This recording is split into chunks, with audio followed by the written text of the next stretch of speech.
Minnesota net wins. The formula ranked Iverson 111th. Here's the explanation. On the base, more uncomfortable to the right end one. Iverson is one of the most compelling players in history.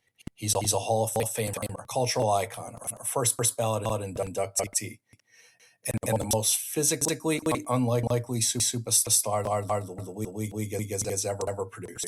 He played at 165 pounds against men who outweighed him by 60 pounds, and he never backed down from any of them. He won 4 scoring titles. He dragged an undermanned Sixers team to the NBA Finals on sheer will in 2001. The formula ranks him 111th. His career combined net wins is minus 12.89. He is a net negative by this measure. That result demands a complete, honest explanation, not a dismissal and not an apology. He 14 seasons with 1 MVP, 4 scoring titles, 11 All-Star selections, and 1 Finals appearance. If you look at the records of his team, starting in 1996-97 season with Philadelphia, which went 22-60, then 31-51, then 28-22 in a lockout shortened season, 49-33, 56-26, which was his career peak in the 2000-2001 season, 43-39, 48-34, 34-49, 43-39, 38-44, before being sent to Denver, where the records were 45-37, 50-32, 39-43, and finishing up in Philadelphia at 27-55. The pattern's impossible to ignore. In seasons where the Sixers won, Iverson's net wins were positive. In seasons where they lost, which was most of his career, they were negative, often significantly. The formula is measuring exactly what happened. A high-usage player whose enormous volume of missed shots and turnovers accumulated against a brutal team loss rate for almost 14 years. So why is the formula harsh on Iverson specifically? The net wins formula has one structural characteristic that hits Iverson harder than almost any other player in the database. It penalizes high negative action volume on losing teams. Iverson's negative actions were substantial by any measure. He attempted more field goals per game than almost anyone in the database. He missed a lot of them. Not because he was an inefficient shooter by the standards of his era, but because volume scorers who create their own shot in isolation tend to shoot lower percentages than catch-and-shoot players with easier looks. He also turned the ball over at a high rate, partly because he was asked to handle the ball in every difficult situation the Sixers faced. None of that is a character flaw. It's a description of what a primary creator does when his team asks him to do everything. The problem in the formula's terms is the denominator. The formula divides Iverson's negative actions by his team's loss rate.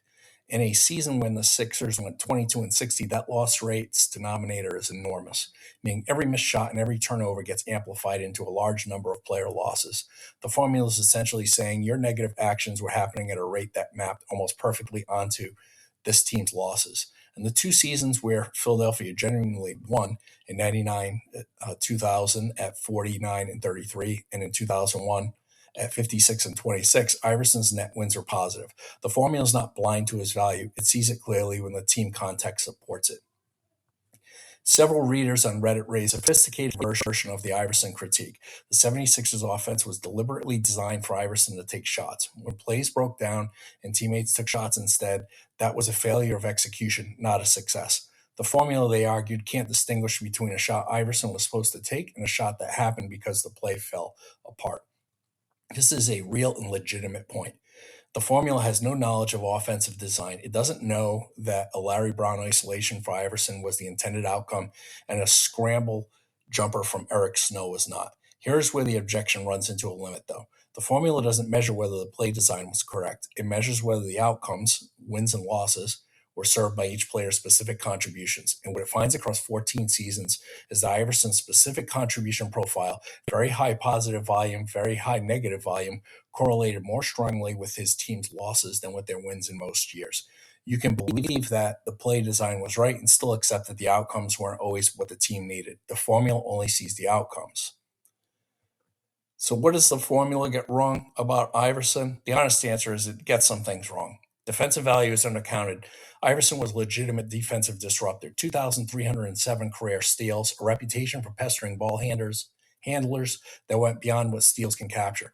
The formula counts as steals but cannot see the deflections, the pressure, the way opposing point guards change the games against him. The team contact is punishing in a way that may overstate his responsibility. The 96-97 Sixers went 22-60. Iverson was a 21-year-old rookie. Attributing the full weight of that team's losses to his missed shots is arguably unfair. He was not the reason the team lost 60 games. Usage rate isn't accounted for. When a player is asked to take 30 shots a game on a bad team, the formula treats those shots the same as missed shots by a player on a good team with good spacing and better looks. That's a genuine limitation. So where does the formula get right? The losing was real. Iverson played 14 seasons. His teams had a losing record in 9 of them. That's not a statistical artifact. That's what happened. The formula reflects it.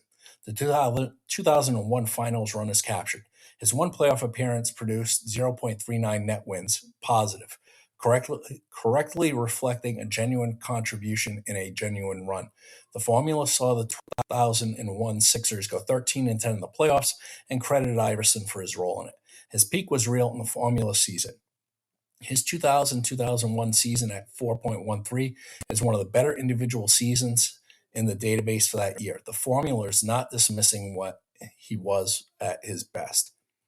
Other lists have ranked him, the ESPN Top 100 at 23, the BR All-Time VORP at 38, Bill Simmons Pyramid at 25. The BR Hall of Fame probability is 100%. He is on the NBA 75th anniversary team, and Bleacher Report had him in their top 100 at 26. The gap between this formula's ranking and the conventional consensus is the largest negative gap in the entire database, larger even than Pete Maravich's gap. Every other major ranking system puts Iverson solidly in the top 30. The net wins formula puts him 111th. That gap is primarily explained by 2 things: team context and usage. Every other major ranking system adjusts for team quality in some way. Net wins does not adjust. It uses raw team win and loss rates as the denominator, which means players on chronically bad teams get penalized in ways that systems using league average adjustments do not apply. Whether that's a feature or a bug depends on your philosophy. If you believe player value should be measured independently of team quality, net wins is too harsh on Iverson. If you believe outcomes, wins and losses, are the only honest measuring stick, the formula is doing exactly what it should.